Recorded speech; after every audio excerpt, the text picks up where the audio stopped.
Chandra.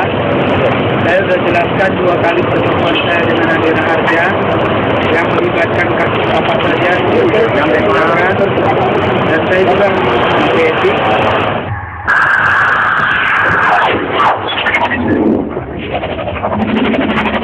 Bahwa dia berangkat ke Singapura itu karena sebenarnya dia mau berobat dan berencana mau kembali, tapi kemudian dia dilarang atau didesak atau diskenario supaya tidak kembali.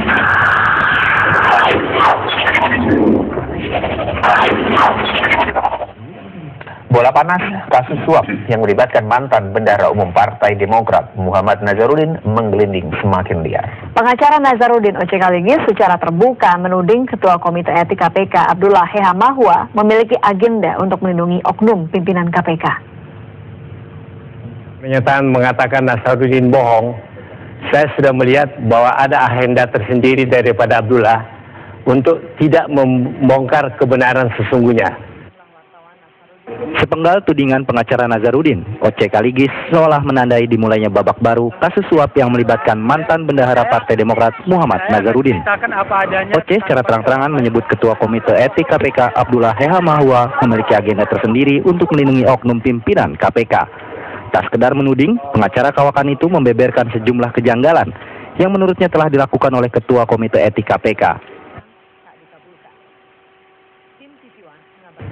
Tapi kemudian si Chandra sendiri mengakui, ini lihat ada beritanya, kemudian si Benny Karman mengakui di TV One bahwa pada waktu itu ketemu membicarakan kasus deponering.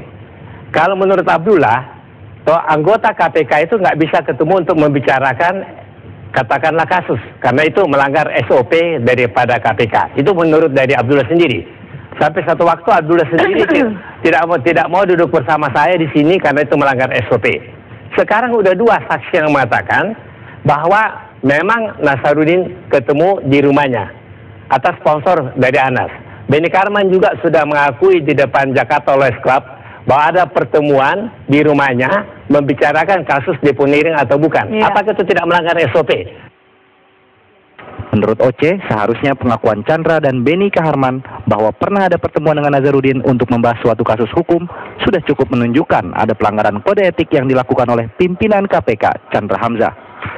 Oce juga menegaskan sikap Komite Etik yang tidak memproses oknum pimpinan KPK hingga sekarang menunjukkan bahwa Abdullah Heha Mahua memiliki agenda melindungi oknum pimpinan KPK yang terindikasi kuat melanggar kode etik.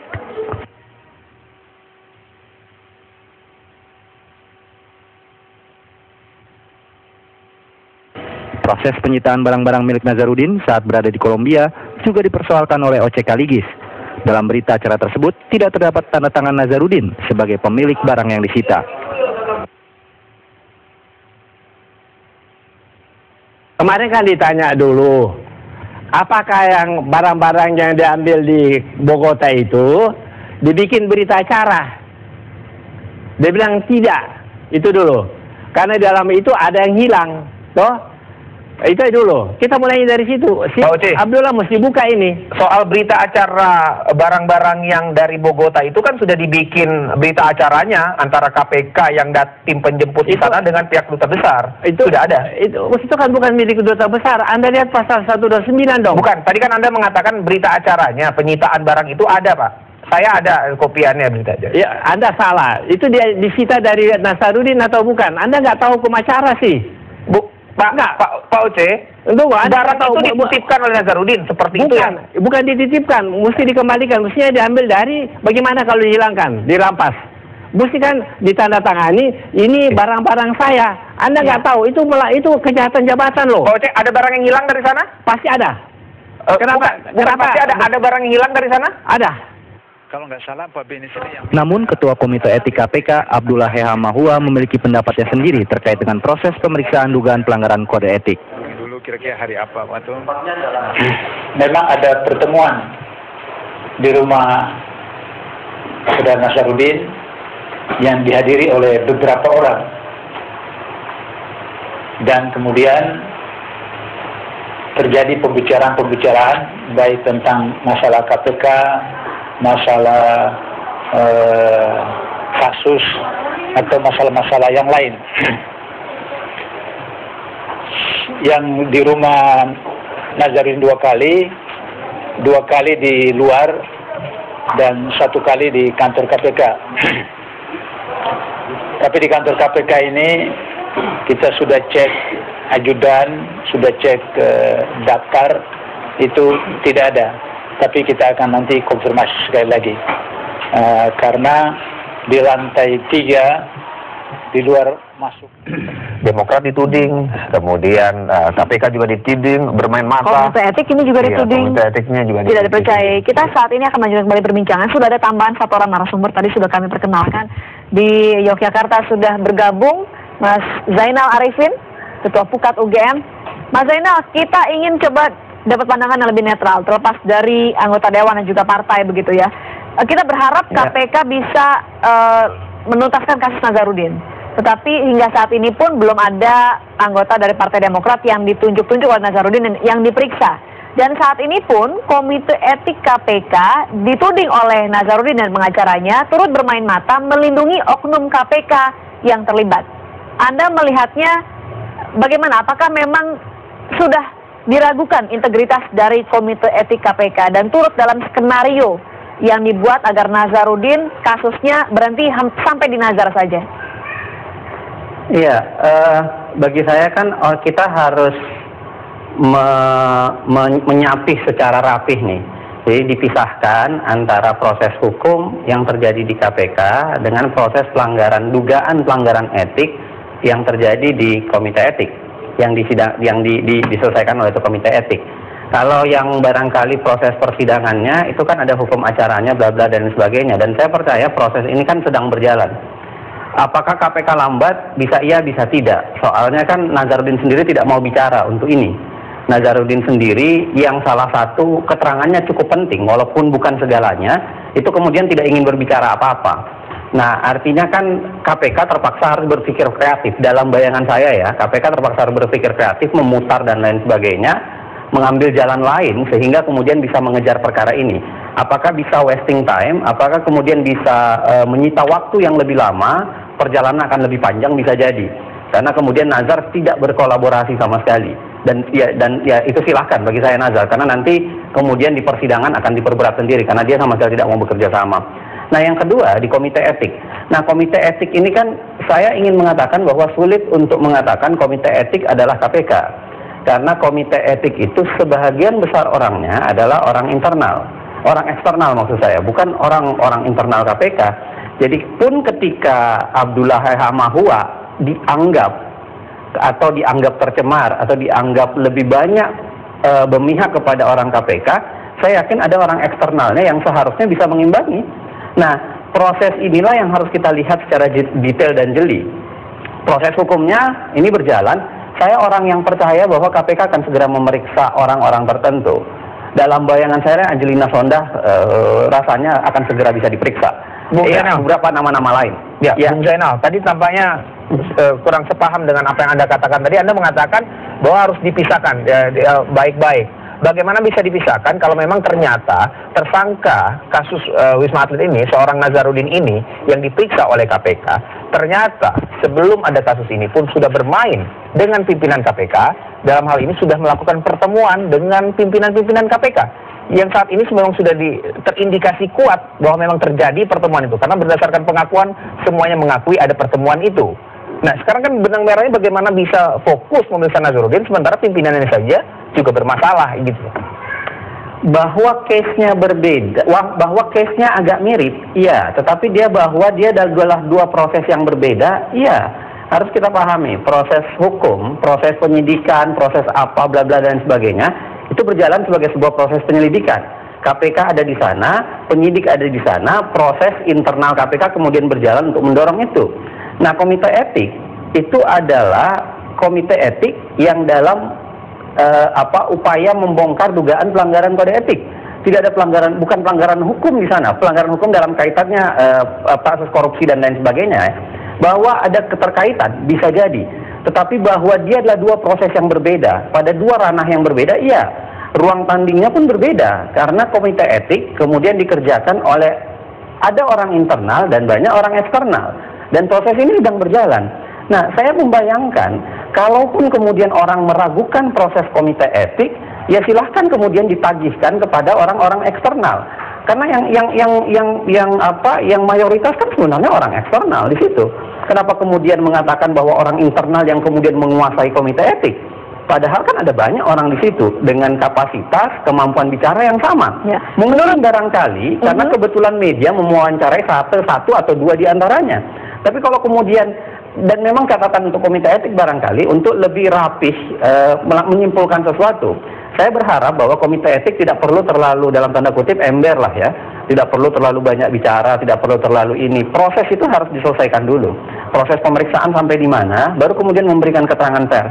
Saya ingat dulu ketika tim 8, barangkali, tim 8 ketika proses mengejar Anggodo dalam kasus Cicak versus Buaya dulu, itu kan kemudian ada proses internal yang diselesaikan dulu, lalu kemudian di akhir baru dibeberkan segalanya. Nah, proses-proses begini kan saya pikir akan jauh lebih baik dan menarik dibanding kemudian mencicil proses keterangan pers yang itu berpotensi mendistorsi persoalan dibanding mengklarifikasi persoalan. Masalah soal komite etik ini sebagian dari komite etik yang Anda katakan dari faktor eksternal mengatakan bahwa memang ada indikasi kuat, bahkan berdasarkan pengakuan dari orang-orang yang disebutkan itu juga sudah mengakui bahwa ada pertemuan. Kalau benar, ini sudah ada pelanggaran kode etik. Tadi kalau dua tamu saya di sini di studio setuju bahwa orang-orang yang terlibat pelanggaran kode etik itu dinonaktifkan dulu untuk sementara waktu. Anda setuju soal itu?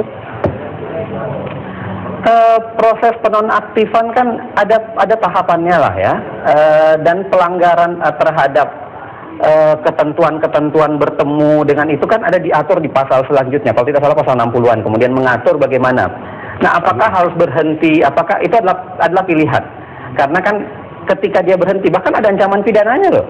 Sebenarnya kalau bertemu dengan pihak-pihak tertentu dan itu terbukti, itu kan ada ancaman pidananya dan itu bisa diselidiki dan bisa disidik.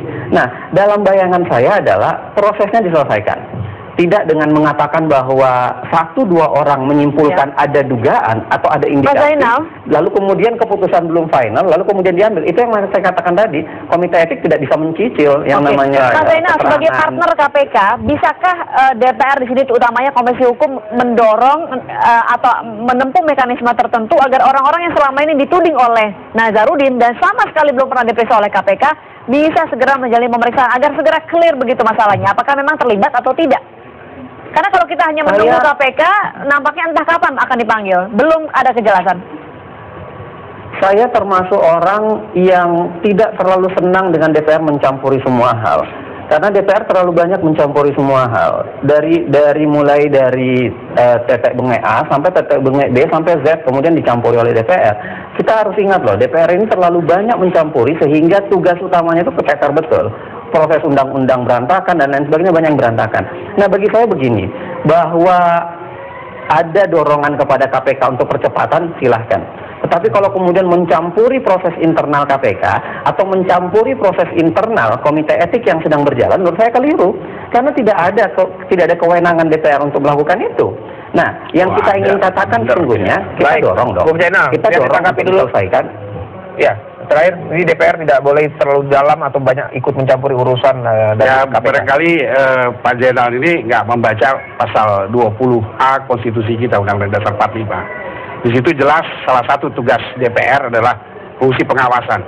Jadi kita mempunyai kewajiban, itu wajib bahkan hukumnya, untuk melakukan tugas pengawasan. Yang namanya fungsi pengawasan. Jadi kalau memang KPK itu disinyalir melakukan tindakan-tindakan yang tidak benar, maka tugas kita untuk menyampaikan hal-hal tersebut dan tugas kita juga untuk mencarikan jalan keluar.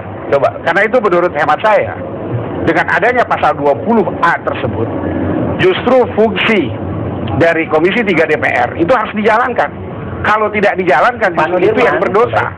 Itu yang namanya tidak melanggar, tidak menjalankan amanah konstitusi. Ya, Jadi saya pikir perlu juga dipahami konstitusi kita. Boleh ditambahkan dulu sama Bung Kita sebelum pembuktian. Saya gini, Pak Nudirman, ya. Pak Nudirman, kita coba dengar dulu. Saya pikir Pak Nudirman, Saya pikir Pak Batugana sebentar aja, satu menit Pak Batugana. Silakan. Pak Nudirman memperkosa pasal 20 gitu. Karena pasal 20 kemudian dia justifikasi seakan-akan secara tata negara itu berarti tugas untuk mengawasi segalanya. Keliru loh. Saya yakin Pak Jenal nggak membaca pasal 20 karena dia sebut pasal 20A. Ingat Pak Jenal, coba dibaca konstitusi kita pasal 20A ayat 1 dibaca. Jadi jangan baca 20 dari sini. Baca dulu, baru kita ngomong. Pak Nudirman Munir. Kalau pasal 20 itu udah salah itu. Pasal 20A ayat 1. Coba kita dengarkan Bang Sultan. Saya gini Pak Jenal sama Pak Nudirman Munir. Sebentar Bung Zainal, coba kita Bung Sultan ada sedikit perbedaan. Pertanyaannya sebenarnya disampaikan oleh Mbak Grace ya. Karena berjalan lambat, beliau katakan, apa bisakah mitra dari KPK ini, Komisi 3, mendorong? Sebenarnya Pak, mendorong. Ini mitra. Bisa saja mereka bertanya di sana, kenapa lambat? Bukan mencampuri Pak, mencampuri proses hukumnya. Tidak Pak. Ini mendorong. Jadi beda-beda tipis sebenarnya. Jadi saya mau mengklirkan antara dua-dua ini sebenarnya. Kita mendorong supaya cepat, supaya tidak berlarut-larut. Kalau berlarut-larut seperti yang Anda katakan tadi, buying time, banyak yang korban. Saling kita tuduh-menuduh, saling kita curiga-mencurigai, tidak baik untuk bangsa dan negara ini. Oleh sebab itu, kita harapkan juga kawan-kawan di Komisi 3, dan kita harapkan yang lebih pasti tadi itu, KPK lebih piawai, lebih cerdas, lebih baik lagi kerjanya untuk hal ini. Itu sebenarnya yang mau saya tambahkan Pak Jenal. Terakhir Bung Zainal. Baca baik-baik pasal 20A ayat 1. Pengawasan di situ itu bukan dalam konteks mengawasi semuanya. Pertanyaan saya, ada nggak kewenangan DPR untuk mengawasi Mahkamah Agung? Kan nggak ada kan? Kewenangan konteks pasal 20A ayat 1 adalah pengawasan DPR terhadap pelaksanaan pemerintah. Pelaksanaan kinerja pemerintah. Pertanyaan saya, KPK masuk unsur pemerintah apa bukan? Kan enggak. KPK dalam struktur ketatanegaraan itulah lembaga negara independen. Dia adalah cabang keempat. Kalau dalam teori Jackwood atau teori Bill Zuckerman itu cabang kelima. Sebentar. Dia untuk pemerintah loh.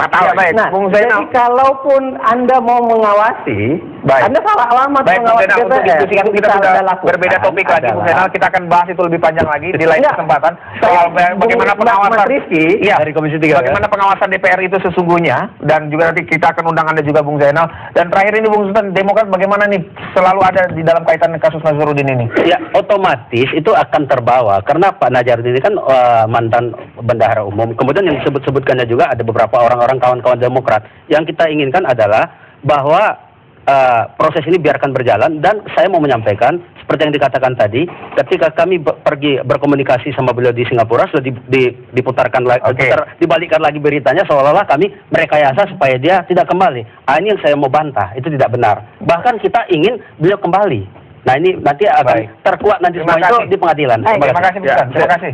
Saya ada satu lagi terakhir ini. Singkat. Ya singkat. Jadi Bung Nazar ini memang belum membaca undang-undang konstitusi itu. Bung Zainal. Karena Bung Zainal. Ya, itu akan kita bahas. Baik. Kenapa saya sampaikan ini? Sebab kita melakukan pertemuan dengan Mahkamah Agung. Kita konsultasikan dengan Mahkamah Agung. Itu topik yang kasus itu pun kita sampaikan kepada Mahkamah Agung. Jadi itu nggak benar yang disampaikan Bung Zainal itu. Terima kasih Bapak-Bapak. Dan pemirsa usaha jeda berikut, Kabar Petang masih akan kembali dengan Kabar Petang Pilihan. Wah, ini